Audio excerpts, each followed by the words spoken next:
আমাদের ভিতরে যে সংশয়, যে বিতর্ক তৈরি হয়েছে, এই বিতর্কগুলো আমরা তৈরি না করি। আমি গতকালকে এমনও দেখেছি, বাংলাদেশের কোনো এক শায়েখ বলতেছে যে ভাড়া করে এমন আলেম আনা হলো যিনি জানাজার নামাজ পড়িয়েছেন। আহারে, যদি সূরা ফাতিহা দিয়ে জানাজার নামাজ না পড়ালে জানাজার নামাজ হবে না, যদি তিনি এটা জানতেন তাহলে এইরকম আলেম আনতেন না। কার কথা বলা হচ্ছে? বাংলাদেশের যুগশ্রেষ্ঠ একজন আলেম মুফতি আব্দুল মালিক হাফিজাহুল্লাহ, যিনি জ্ঞানের দিক থেকে, ফিকার বুঝের দিক থেকে, মাসআলা মাসাইলের দিক থেকে, ইলমের দিক থেকে, আমলের দিক থেকে, স্থানের দিক থেকে, সকল দিক থেকেই তাদের চাইতে আলহামদুলিল্লাহ বড় জায়গা আছে। একটা প্রশ্ন এখন আমাদের জনমনে অনেকের কাছেই, যে বিষয়টি হচ্ছে সলাতুল জানাজার ভিতরে সূরা ফাতিহা পড়তে হবে কিনা।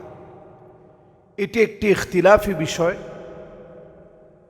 মতবিরোধপূর্ণ বিষয়, এবং এখানে একটি গুরুত্বপূর্ণ কায়দা রয়েছে। জানাজাতুন দুআউন, জানাজা হচ্ছে এটা একটা দোয়া।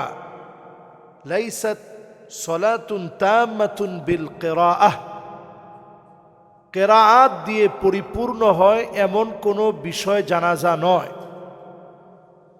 তো জানাজার নামাজের ভিতরে নবীজি সাল্লাল্লাহু আলাইহি ওয়াসাল্লামের যে হাদিসগুলো পাওয়া যায়, হাদিসগুলো এমন, সল্লু আলা সাহিবিকুম, এর ব্যাখ্যা ইমামে আজম আবু হানিফা রাহিমাহুল্লাহ তিনি করেছেন যে তোমরা তোমাদের যিনি দুনিয়া থেকে চলে গেলেন ওনার জন্য দোয়া করো। সল্লু আলা সাহিবিকুম, ওনার জন্য দোয়া করা।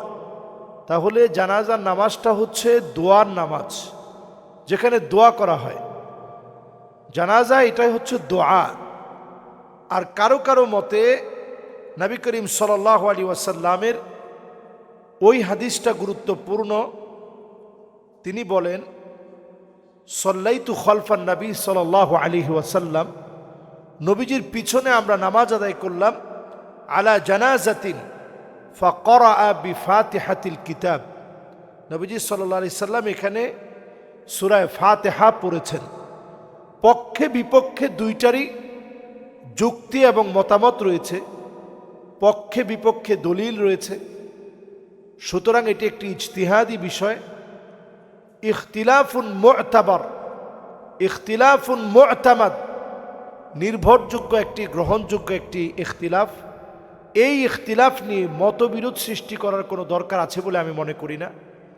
যেহেতু সলাতুল জানাজা এটা একটা দোয়ার নামাজ, এই নামাজের ভিতরে ইখতিলাফ সৃষ্টি না করা। শাফিঈ, মালিকি, হাম্বলি, অন্যান্য মাযহাব অনুসারে প্রথম তাকবীরে ওনারা সূরা ফাতিহা পড়েন, দ্বিতীয় তাকবীরে ওনারা দুরূদ শরীফ পড়েন, তৃতীয় তাকবীরে ওনারা মাইয়েতের জন্য দোয়া করেন, চতুর্থ তাকবীরে নিজের জন্য দোয়া করে তারপরে সালাম ফিরান। আর আমরা আমাদের দেশে হানাফি মাযহাব অনুসারে প্রথম তাকবীরে সানা পড়ি, দ্বিতীয় তাকবীরে আমরা দুরূদ শরীফ পড়ি, তৃতীয় তাকবীরে মাইয়েতের জন্য দোয়া করি, চতুর্থ তাকবীর এরপরে আমরা সালাম ফিরিয়ে। তারপরেও যখন আমরা এই জাতীয় বিতর্কগুলো তৈরি করি, অমীমাংসিত এই বিতর্কগুলো তৈরি করার কারণে আমাদের মধ্যকার যে সম্প্রীতি, ভালোবাসা, মহাব্বত সৃষ্টি হয়, এগুলো আমাদের কাছ থেকে হারিয়ে যায়। কাজে আমি মনে করি যে বিষয়টার কয়েকটা মতামত আছে, ফ্লেক্সিবিলিটি আছে, সেই জায়গায় অন্যান্য মতগুলোকে প্রাধান্য দেওয়া এটাও আমাদের ইমানি দায়িত্ব। আল্লাহ তাআলা আমাদেরকে বোঝার তৌফিক দান করুক, আমরা জানাজার নামাজ নিয়ে কোনো ইখতিলাফ সৃষ্টি না করি। আল্লাহ আমাদেরকে বোঝার তৌফিক দান করুক। শেষ একটা হাদিস বলতে চাই। নবীজি সাল্লাল্লাহু আলাইহি ওয়াসাল্লাম বলছেন, সল্লু ক্বাবলা আন তুসাল্লা আলাইক, তোমরা নামাজ পড়ো, একদিন তোমার উপরে নামাজ দাঁড়িয়ে যাবে। এই নামাজ দাঁড়িয়ে যাওয়ার আগে আল্লাহ তাআলা আমাদেরকে নামাজি বানাক, নামাজ পড়ার তৌফিক দেখ, নামাজ নিয়ে বিতর্ক থেকে আল্লাহ আমাদেরকে দূরে রাখুক। আসসালামু আলাইকুম ওয়া রাহমাতুল্লাহি ওয়া বারাকাতুহু।